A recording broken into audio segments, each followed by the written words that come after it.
Good morning, everyone that's managed to log on so far. Welcome to this first session of bite-sized NEC4 training that we've set up at East Riding of Yorkshire Council as part of our role with YORhub. For those that, I see a lot of names I recognise on there, but those that don't know me, I'm Mark Ives, and I'm the your civil framework manager, which is one of the frameworks that's available to public sector clients under the YORhub arrangement alongside YORbuild and YORconsult. I won't go into a lot of detail with that this morning, but if you need to find any more information about those frameworks, do look on our website. All I would say is that all the frameworks are based on the NEC form. That's both the frameworks themselves and all the call of contracts, and the fact that they have complete flexibility of using all the NEC forms and all the options. It's particularly nice to be able to put this training on this morning for people that often ask for if we can provide this sort of training as part of the service that we offer under the framework. Just by way of a bit of housekeeping, we're expecting to take about an hour this morning. If you've got any questions you want to raise as Richard goes through through his slides, do put them into the Q&A function. I'm not familiar with Zoom with Teams, I must admit, but there's a Q&A function at the bottom. We'll try and pick some up as we go if we can. If not, we'll try and cover some at the end. But Richard has also kindly offered to address any of the questions that we may not be able to address in the time. So do put them in and we would get back to you at the end. So that just leads me to introduce Richard Patterson, who hopefully, again, many people will be aware of because vastly experienced NEC trainer. I don't think you'll mind me saying that. We'll probably tell you a bit more about himself, but I'm particularly pleased that he could join us this morning to deliver this NEC training on the programme. So, Richard, over to you. Okay, thank you very much, sir. Much appreciated. Let me get this in the right mode here. From current slide, that should do the business, display settings, all that sort of stuff. Okay, so welcome everybody. East Riding, I've been doing a lot of training for East Riding directly through Mott MacDonald, and this has been a bit of a spin-off from that. And I asked to give a session today specifically on the NEC Progamme. So throughout the slides, the original slides were developed for NEC3 many years ago, but they've tweaked any significant tweaks for NEC4, which I understand that you're all using, as you've just heard from Mark, are shown here in purple. And just so you're aware that whilst this session I'm talking and thinking about a contractor under the engineering and construction contract, the ECC, the whole thing is exactly the same for your professional services contracts. I don't think we need too much to worry about housekeeping today. So this is these bite-sized sessions are ones that we run throughout Mott MacDonald.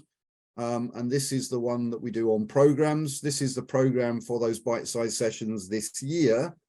We don't advertise these to the whole world, but if you are working directly with Mott MacDonald, then, and if you're interested, then talk to your Mott MacDonald local contact and they can get you invited in all of these sessions as we go through the year. I've just literally cut and stuck that in. Those are the ones I've got in my schedule for the ones that have been asked for via YORhub. So we've got program today, risk register, risk allocation, early warning, and then later the specifics of compensation events. Intro for me, I am Richard Patterson. I have been with Mott MacDonald since I was a small child. I am the lead in Mott MacDonald for NEC, although I do some real work as well. I was part of the team that put together NEC4 and also part of the 4-person team that put together X29 climate change, which I'm hoping you're interested in. That's being plugged fairly heavily at the moment, and it's interesting to see how clients are going to pick that one up.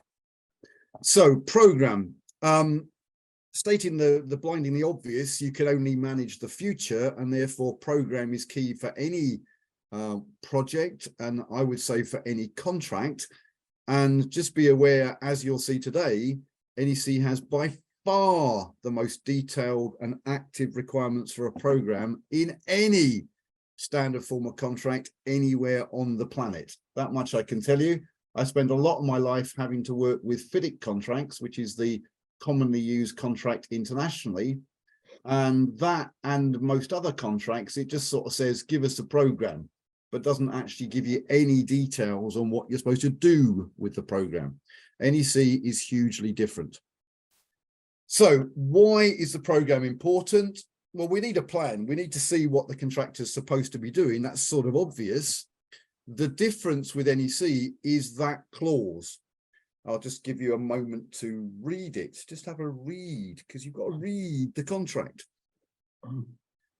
The completion date, as we'll see, is a little bit confusing. It is the required completion date. The date when the client wants the job done in NEC language is the completion date. And what this clause says is we'll give the contractor a delay to that completion date, which some of you old people will have called an extension of time, but that was the old days. It's now a delay to the completion date. That's the length of time that due to this event, the contractor's planned completion is later than it was shown on the accepted program. Therefore, we need an accepted program to be able to make that assessment. Otherwise, we're clearly going to struggle, and we'll struggle to work out how to give the contractor any more time. The little change there in purple, again, NEC4 language, it specifically says current at the dividing date. This hasn't actually changed anything, it's just made it a lot clearer. NEC now makes it clear that the dividing date is the date when, effectively, when the compensation event was notified. As Mark said, please, if you've got any questions, please shout them out. There's only, I don't know how many on the call, there's not that many, but probably best is to put your questions in the Q&A box, and Mark will play MC and chip in with those as and when we go through the presentation. It's much more interesting if you talk to me rather than just sit there listening. So that's the definition of the accepted program. It's the one in the contract data or the latest one that's been accepted. And then a lovely line, the latest one supersedes previous ones. So we're only worried about the last accepted program. It's up to the client to decide whether you want all of the bidders to give you a detailed program and actually have the program in the contract at day 0, in which case it's pointed to from what NEC calls the contract data part 2. That's basically the contractor's submission. You can do that as a client. If you don't do that, the alternative is to ask for a program to be submitted by the successful contractor within X weeks of the contract date. The contract date is the date when the contract came into existence. So you've got that choice. There's a few things to think about in that choice, so much so, or mostly importantly, that for even if you do put that program in the contract data, it's got no magic special status. It's just the program, but it's going to get superseded next month by the next program. Fairly simple. That decision as to which way to go there as a client is quite an interesting debate, pros and cons either way. And whenever there's anything interesting in NEC, a strange, odd person called Richard Patterson writes a little article, and that's a link to the article we did specifically on that decision in the NEC newsletter a couple of years ago. So the starting point for program is 30.1 because the contractor has got to do the work, they've got to do their stuff and achieve the defined term of completion on or before the completion date. Hence, as I said earlier, that completion date is really good if you can get it in your head that that is the required completion date. The project manager ultimately decides when completion has happened and they certify it. And then we've got a date of completion. So the date of completion is very different from the completion date. Sorry for the slightly odd, it's not odd language, but you just got to get your head around it. We'll talk about more of that later. The program is critical for everybody. And as a client, and I'm guessing many people on the call are clients, I'm hoping we've got some contractors too, but it's important for the client because if you don't do what it says on the flipping program, there's probably going to be a compensation event, and therefore the contractor may be entitled to more time and or money. So if you don't provide access or if you don't provide things as shown on the program, there's a potential problem. And this one is really interesting. The client or others. Sorry, you see the purple again. One standard change right the way through the NEC suite of contracts. The employer is dead. RIP the employer. You are now the client. Anyway, if the client or others don't work within the time shown on the program, the contractor has a compensation event. And there's a really important but subtle point there, because the others are third parties, and the most important ones in our types of contracts are the utilities. So even if the contractor is required to collaborate and coordinate the utilities, if the contractor puts a utility input on a certain date on the program and that utility doesn't show up, it's the client's problem, because that will be a compensation event. That's just the way NEC has been structured. That's common sense, really, because no contractor on the planet generally is going to take the risk of the performance of the utilities. Okay, this is a really good slide, I hope, for you to take away some detail. This shows you all of the dates that the contract uses in its language. The contract date is when we sign up. Starting date, obviously when the contractor starts, the contractor's got some risks, and therefore the contractor has to provide some insurances. That's pretty much the only importance of the word starting date. Access date, again, pretty obviously, is when the client provides access to the site. Completion itself is not a date, it's a state. It's a state. The completion is when the contractor has done everything that the scope states is to be done. Sorry, scope, NEC4 language, works information, RIP, NEC3 history, it's now called the scope. So completion is the fact that the contractor has done everything that the scope says is required for completion and corrected big defects that would stop the client from using the works. So completion, you will never see the word completion on its own on a program, because it's a state, not a date. When you go out to contract, when you sign your contract, in the contract data, those of you that know NEC will know the importance of the italics. When I talk to you in italics, it's because it's a date in the contract data. So when we signed up, the contractor promised to finish by the 1st of December. That's the date, the completion date in the contract data. Normally that will be in part 1, because normally that will be set by the client. As we go through the job, believe it or not, we have a completion date, which is not in italics, it's in capital letters. And that's now the latest required date for the contractor to achieve completion, as modified by mainly by compensation events, also, as we'll see, by acceleration or acceptance of defects. The contractor on their program is also required to show you planned completion, which is when they think they're going to get finished. That's the end of their critical path on their program. And that's the date, as we've already seen, which is used in the assessment of compensation events. We've had a separate date, is the date of completion, which is when it's actually certified that we've achieved completion. After that, the client has got 2 weeks to take over. There's a bit of a risk transfer on takeover. And we've also got a thing called the defects date, which is the last date for the supervisor to notify any defects. So we've got lots of dates in our language, and I need to get you to understand those dates to make sense of the presentation. We've also got a nasty, horrible thing called a key date, where the client can require certain conditions to be met. Talk about later.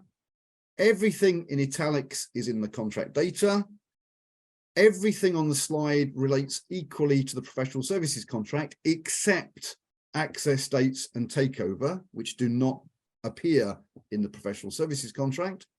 And if we have X5, which is sectional completion, then all those blue dates will need to be on the program, not only for the whole of the works, but also for each individual section. Like I said, a lot of detail on the slide. In my normal training courses, at this point, I just check to make sure everybody knows the difference between completion, completion date, plan completion, and date of completion. Everybody got that? They're all different. They all use the word completion, but they all mean completely different things. Okay, so how do we change the completion date? It can only be delayed by compensation events. Compensation events can only push the completion date to the right. And there's two unusual clauses where the completion date can be brought forward, either by a negotiated acceleration or by where the contractor offers to finish earlier if the client, or sorry, the project manager accepts a defect and doesn't need the defect to be corrected. Those are the only three places in the contract where the required completion date can be changed.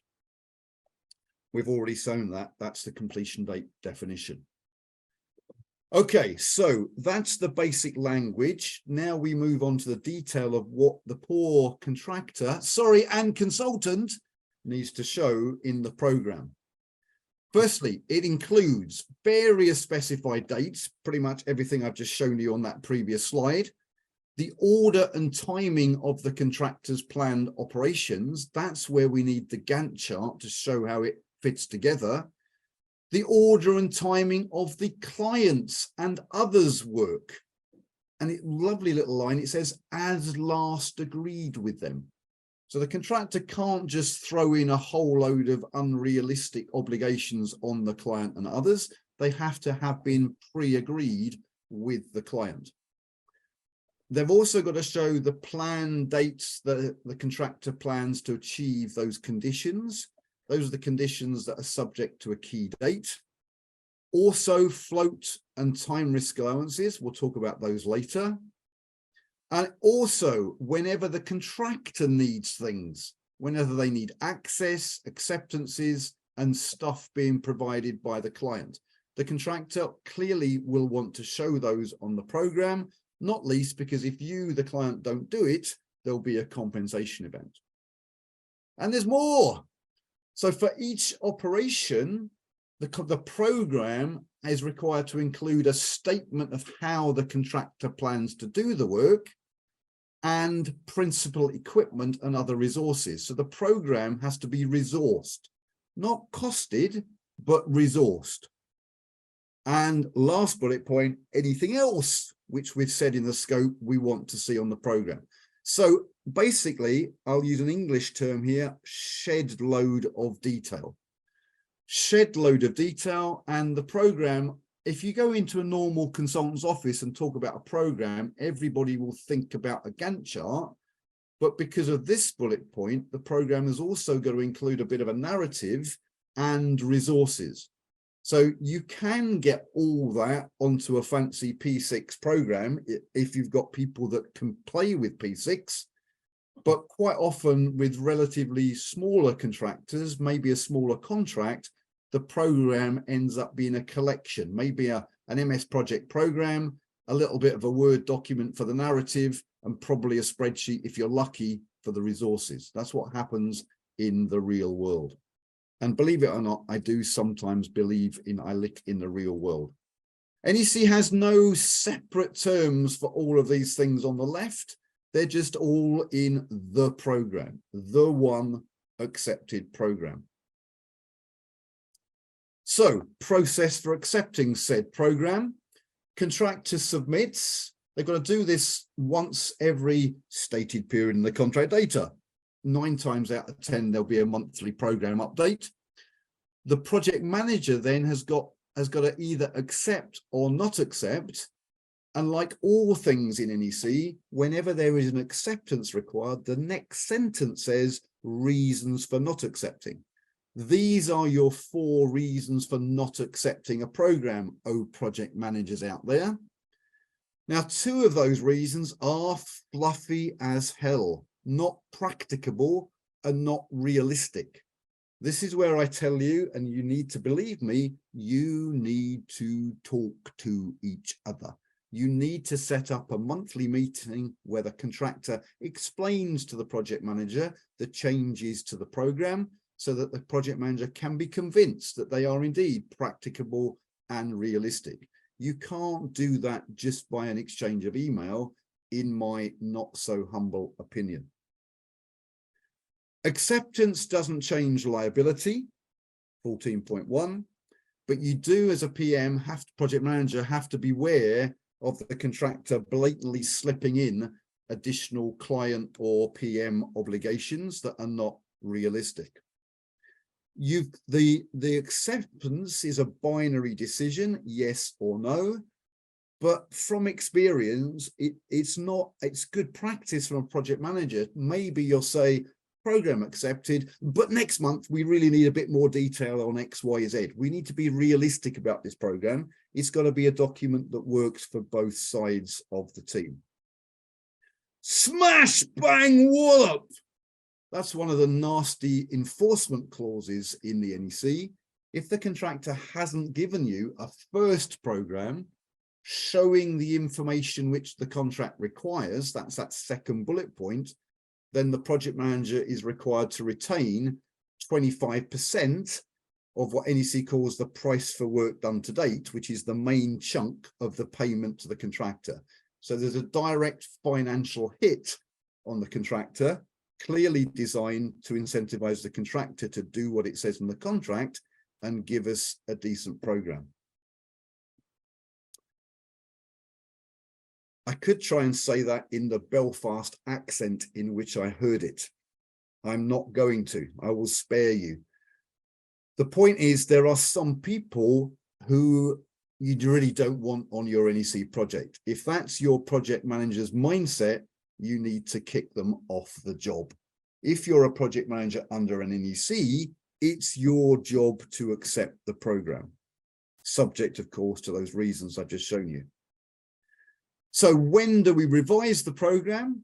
3 reasons. Whenever the PM says, I want a new program, whenever the contractor chooses to. Remember, it's the contractor's little story. They can update it whenever they like, but also routinely at an interval in the contract data. As I've already said, it is typically monthly. The program is not updated for compensation events. The program itself is updated within only those 3 clauses I've given you under 32.2. However, a markup to the program is required whenever the contractor wants to demonstrate that they're entitled to a delay to that completion date.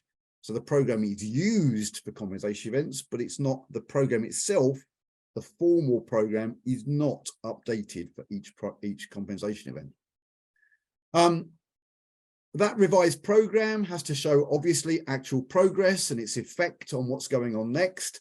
NEC3 had a horrible clause which said, show the effect of implemented compensation events. Some of you will know that the word implemented in NEC means deal done, finalized. That was always ridiculous because you have to show notified but not yet deal done compensation events for the program to be realistic. Thankfully, that language has been sorted out in NEC4. And the next big bang in the NEC, many people in Mott MacDonald, they come to me and say, oh, Pippin contractor, we haven't had a program happening for the last 6 months. And I say, well, go and read the contract. Because if you have not got an accepted program in place, the project manager is not given the option. The project manager is required to step in and start telling the contractor what they do or do not get for their compensation events. That's a massive hit. It's a massive slap clause in the NEC, again, to try to persuade the contractor to give you a decent program and do things properly. I haven't mentioned it yet. Everybody on an NEC project has got to buy into this presentation and buy into the importance of the program because it's good for everybody. So when NEC is working well, this is what we should do. We have a meeting to explain the changes. The contractor formally puts it in only after that meeting, and the project manager should be able to accept it the next day. That's the way we should be trying to get ourselves working. There's no point in taking 2 weeks to not accept a program, because in 2 weeks things have moved on anyway, and we'll be in a complete waste of space. We've got to get that process working in a slick way. Otherwise, we have to use those expensive, they call them forensic planners. Those are the very expensive people that come in to try and sort things out later. That's not what we want. Detailed slides here. I almost took these out. Sort of, just for completeness, they're here. Maybe useful for you to refer back to. Obviously, employer provides access by that access date. There's also a clause allowing the project manager to stop the work. That stopping of the work will always be a compensation event. I'm not sure about the nut. I think that should be but. A little note to myself to change the nut to a but. But that instruction, even though it's a compensation event, will not give the contractor any more time or money, because the project manager will say that instruction was the fault of the contractor. Obviously, there are many other reasons why the PM might want to instruct a stop. Many of them there will all be a compensation event, and some of them, of course, will not be the fault of the contractor, and then the contractor will get compensation. Again, very quickly, takeover. Completion is the key date in NEC. That's what delay damages are. If you have delay damages, they're based on whether or not the contractor achieves completion. As I showed you earlier, takeover just happens within a couple of weeks of completion, as we say again there.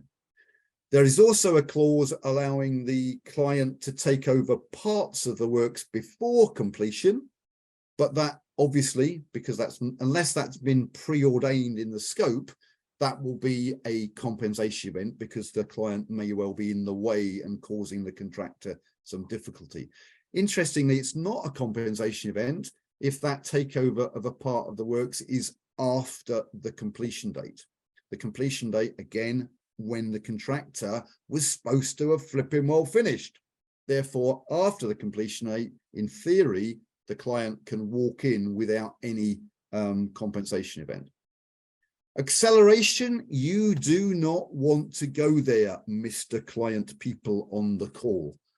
Under 36 is the clause for acceleration, but the project manager cannot force it on the contractor, and there's no rules for how to come across to calculate the commercial assessment for acceleration. So basically, the contractor can name their price, and all you've got over the contractor is the mutual trust, collaboration, and being nice and wanting to work for you again next time. But under this particular contract, you really do not want to need acceleration.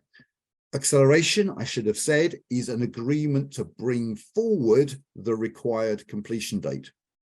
So what you should do as a project manager, as you go through the project, there is a clause 62.1 allowing you to ask for alternative quotations. And I'd strongly recommend that if time is important to you, as you go through the job, you ask for quotations with and without a delay. Is it possible perhaps to do a little bit of overtime working here, a bit of extra time to reduce the delay to the completion date? And you as a client may be prepared to pay a little bit extra to avoid that completion date slipping, because you do not want to get to when you thought you wanted the job done and then need to be groveling for acceleration. Hope that's clear enough. Okay, program and compensation events. This is perhaps the key element of the whole thing. This is why NEC is different, because it has very clear reliance on the program. I've shown you that sentence 3 times already. Obviously, I'm hoping you understand what it means. I'll show you again on a slide, the next slide. But that's the mechanism. That's how we use the program to justify a delay to the completion date. Now, in NEC3, it wasn't very good. In NEC4, it's purple, so it's NEC4. We've got this additional clause, and to be honest, it only came in an addendum to NEC4. It wasn't there when NEC4 first came out. But the most important thing, we now have a very clear statement. The assessment of the compensation event takes into account, second bullet point, events which have happened between the date of the accepted program and the dividing date. Remember, the dividing date is the date that the compensation event was notified. The date of the accepted program, well, it could be 3 weeks ago, could be 6 months ago. What the contract says is basically what that says, reading between the lines, update the program before we try and look at the effect of the compensation event. That's what that's saying to us. And it's very simple, but that's what we've now got to do. The words in NEC3 still there in NEC4 in 62.2. It said if the program for remaining work is altered by the compensation event, blah, blah, blah, blah. And in NEC3, if I'm giving you training on NEC3, I have to try and explain to you that the emphasis of that word remaining in that sentence means that we can't show the effect on remaining work unless we first update the program to show what's remaining. So it was there already, but it's now much clearer in 63.5. In summary, start with the accepted program that was current when you instructed or should have instructed the quotation. That's what we call the dividing date. That's that new term in NEC4. Update the program to show what's left to be done. Update to show the remaining work. Then add in the effect of this new nasty compensation event on the operations in the program. If that delays the planned completion, as was shown on the starting program at the dividing date, if this compensation event has delayed when the contractor plans to complete, then the contractor is entitled to a delay to the completion date by the same period, which is what it says, top left, 63.3. Hopefully that's clear, but it is quite tortuous. And NEC actually issued what they called a practice note about it. There's a link to it in the presentation. I should have said, of course, the slides will be sent around to all of you after the event. There's a link to that practice note. It's a couple of pages. Anybody doing NEC, anybody a planner in NEC really ought to have read that practice note. And I show all that with a nice little picture. So those are the dates, some of the dates we talked about. In this case, I'm going to make it a little bit more realistic. We've got 3 different operations, and we've got a 4th operation that's got to be done before the start of 03. Now, each of those bars on the program is made up by a combination of what we might call a normal production rate. That's just a term I've invented. But then the contract says, the program clause 31.2 says, the contractor is required to include time risk allowance. These are risk allowance. We're all used to risk allowances in cost estimates, I hope. Now this is the only program on the only contract on the planet that even thinks about time risk allowance and requires that to be shown on the program. So this is risk for it being a very wet day or whatever, anything which is at the contractor's risk, the contractor has to show time risk allowance. Now, I've shown you in this presentation that one of the reasons we're not rejecting the program is it's not realistic. And now I'm telling you, if you're the project manager and the contractor comes to you with a program without any time risk, it's not realistic.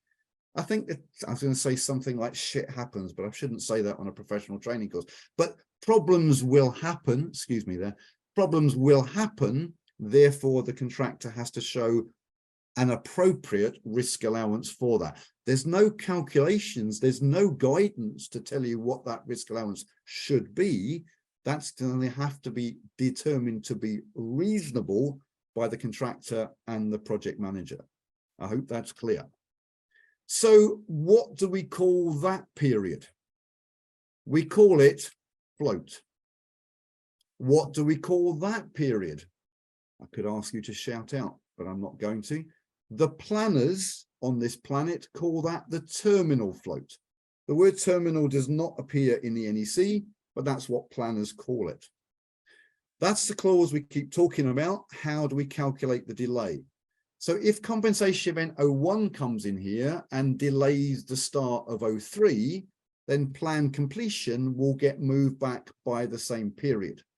And that clause 63.5 makes it blatantly clear that the completion date will then get moved back by the same period. And therefore, I hope you can all see that that terminal float is very clearly owned by the contractor. Now, I think I've got time to go into some of the subtleties of it. What you need to realize as both a contractor and a client you cannot get away from the fact that it is commercially sensible for the contractor to try to over-egg the terminal float because they own it.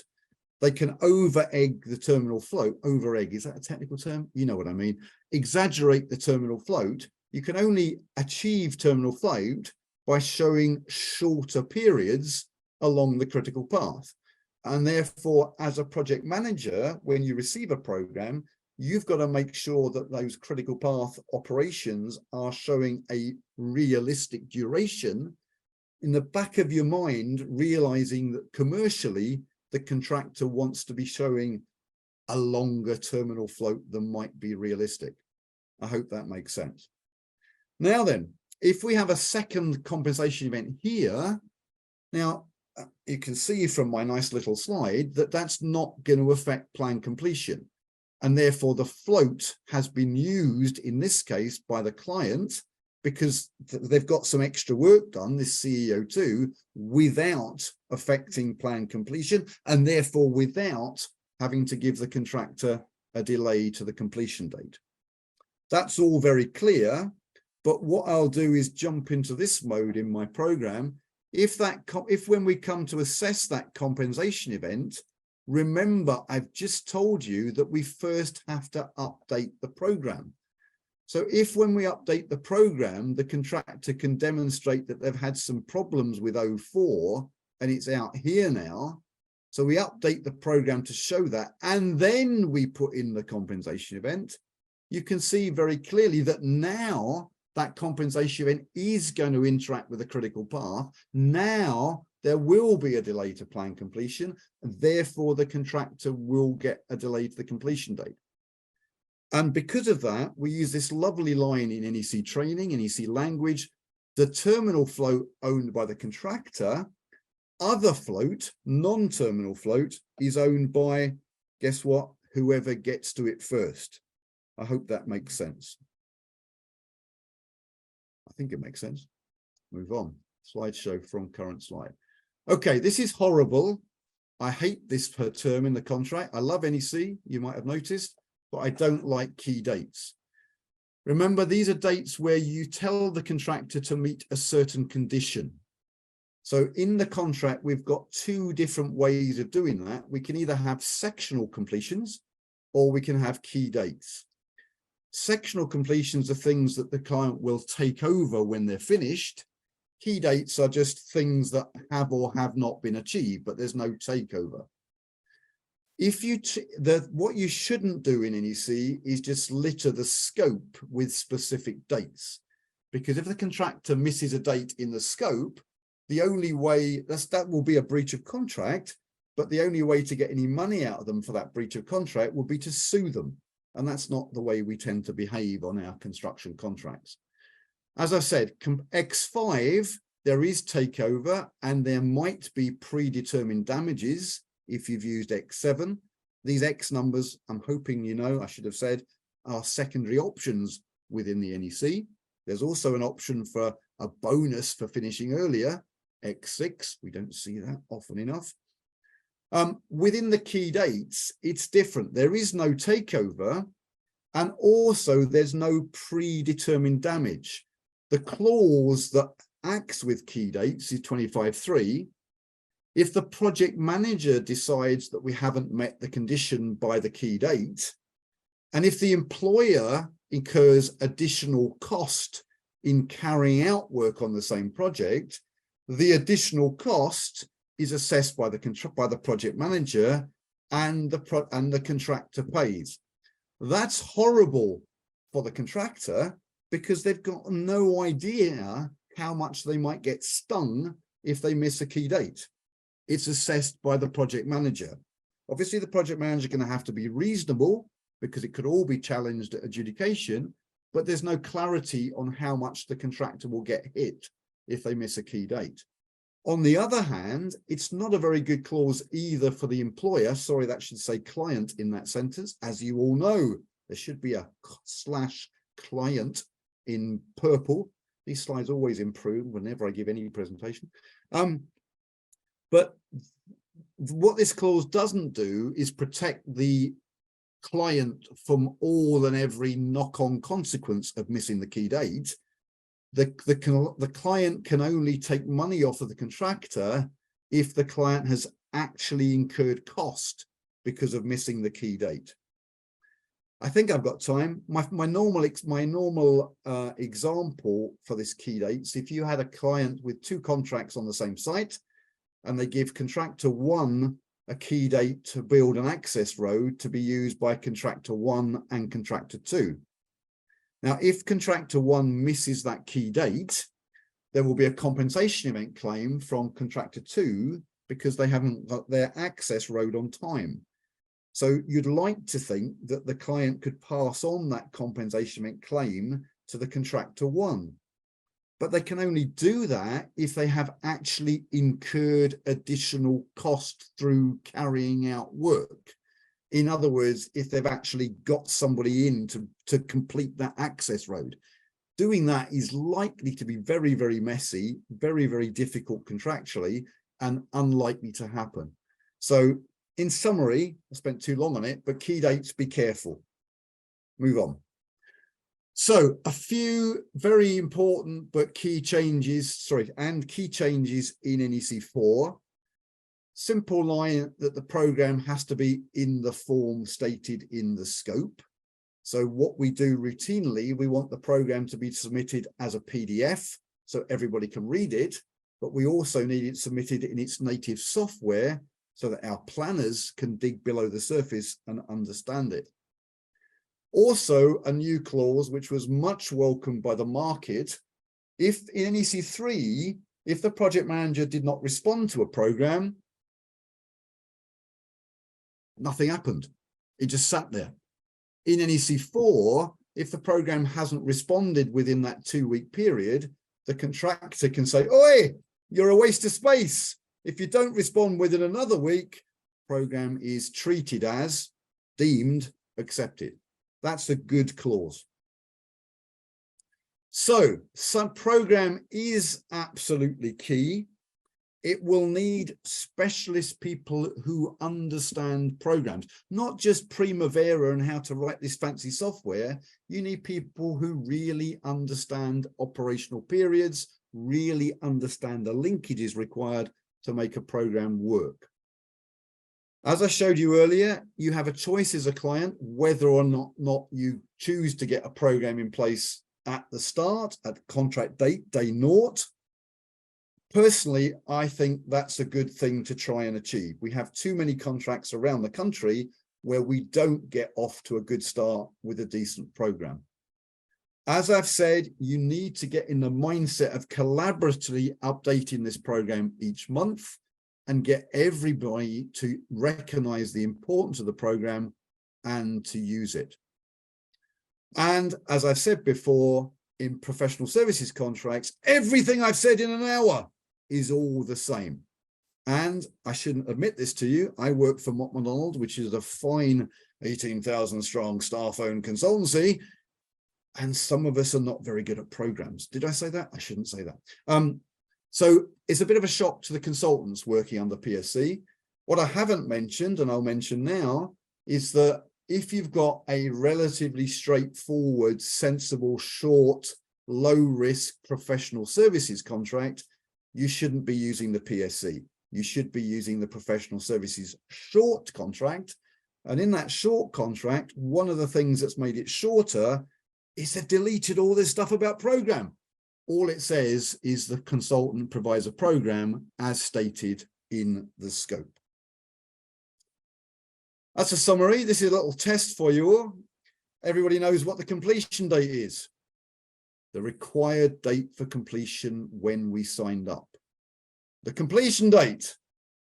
The latest required date for completion. Planned completion. Well, whenever that supplier thinks they're going to get there.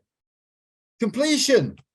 When we've actually done what it says. I need to change the slide because it's talking about works information. It's scope in NEC4. Date of completion is when it was actually achieved. Hopefully that's all gradually going into your psyche. If you are seriously interested in NEC or in the program, highly recommend you go and read 2 very good, very detailed papers on the program. These, as you can see, were written 13 years ago. So unfortunately, I need to have a word with Glenn and get him to update them for NEC4, because they were all written for NEC3, but they're still very good and worth reading. Whether you will have to think about the changes from 3 to 4. And I've just this morning added a link in there. Those programs, those papers are given away by Glenn on his website. There's a link on the slide. Any further information? I'm hoping you're going to ask me some questions now first, but if you do want any further information, please feel free to drop me a note. I've got a couple of extra slides there, but I'm going to ignore them because I've done very well. I've come in on under an hour. I've never done that before. Any questions from anybody? That's quite remarkable, though I say it myself. Yes, questions in the Q&A box, Mark? Very well done, Richard. Yes, yeah, there are a few in there. I don't know if you can see them as well, because I probably can. Yeah, hang on. If I but I'll read them out anyway. Yeah, I think it's probably better if you read them out anyway. Go on. A few more. So we've got the first one here is if you are a subcontractor, what tools are in place if the completion date has passed at the fault of the main contractor? Can the subcontractor be compensated for price rises? Oh, that's a really good question. Okay, so the completion date, remember, capital C, capital D, is when you are required to finish. Something I didn't say, I should have said, if you are a subcontractor working under the engineering and construction subcontract, then everything I've said today is the same for the program within the subcontract. So if your required date for completion has passed at the fault of the main contractor, then you need to show that fault that you've written in your sentence in your question there, that fault entitles you, the subcontractor, to a compensation event. If that fault entitles you to a compensation event, then you should be moving backwards the required completion date in the subcontract. Does that make sense? I think that makes sense. I think so. I think he's maybe referring to inflation as well at the moment. Okay, that's a completely separate issue. If price rises and inflation is a completely separate issue, not the subject of today's talk, but NEC has an option called X1, which provides the supplier with protection from inflation. If that's in your contract, you have that protection. If that's not in your contract, you are a numpty because you probably shouldn't have signed up to it, or you should have allowed your own guesstimate at an inflation risk within the total of your prices. But summary to answer the question, good question, but what you need to do is keep your required completion date moving backwards for what you call fault of the contractor. But as I've shown on the presentation today, it will only move backwards if there has been a compensation event. Okay, really good question. The next one, yeah, as I said, I presented everything is presented for the engineering construction contract. The question is, can I please check that the PM is called the service manager for PSC contracts? The answer is yes. Gives me a lovely opportunity for my ego. I was on the NEC4 drafting team. I did almost nothing. Don't tell anybody about that because I got my name all over it. The one thing I did do, there was one day in my life when I had the latest version of the professional services contract, and they gave me the job of writing in where the service manager was going to do things. That's probably all I did in the drafting of NEC4. But yes, so there is a service manager. That was a change from 3 to 4. In PSC 3, there is simply an employer and a contractor. In PSC 4, there is an employer, sorry, slap on head, there is a client and a consultant, and between them is the service manager. And that service manager, like the project manager under ECC, is God. Sorry, I shouldn't have said that. That might offend some people, but they have enormous powers. They are basically the person managing the contract. I think that's the same under the term service contracts as well, isn't it, Richard? Absolutely. Good point. Good point. Service manager rather than project manager. Yeah. Yeah. Next one, where the client provides start, access, and completion dates in contract data part 1, and those are not met due to the client delays getting into contract, is that considered a compensation event? That's a really good question. It will be a compensation event if they do not meet an access date. Absolutely. Normally, it depends how you set them up. It's good practice to set up these dates as a period after the contract date. That then means that if the contract date gets delayed because tender evaluation takes 3 months rather than 1 or whatever, then the contract is still up and running and correct.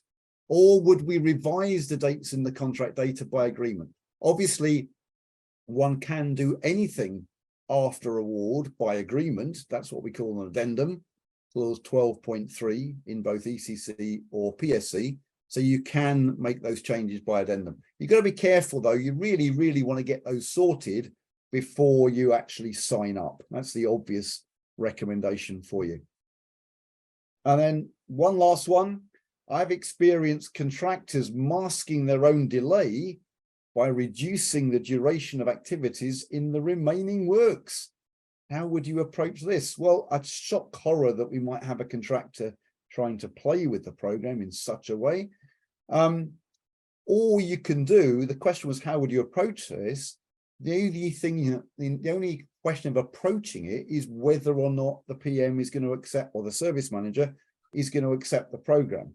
And that's just a grown-up debate about whether those operations and the durations of the operations on the program are indeed realistic. And as I said to you earlier, you can't get away from the commercial incentive for a contractor to pretend that things are going to get done quicker than is realistic, because as I showed you, that will generate more terminal float. And that terminal float is nicely and clearly owned by the contractor. You really can't get away from that. And when it comes to updating the program, this is getting really subtle now, so I hope you're still with me.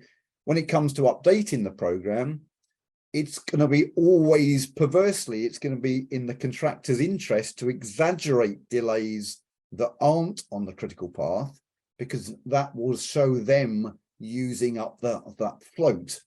And therefore, a compensation event coming in on that thread of the program is more likely to trigger a delay to the planned completion. And also, on the contrary, it's always going to be in the contractor's interest to exaggerate their progress on critical path items.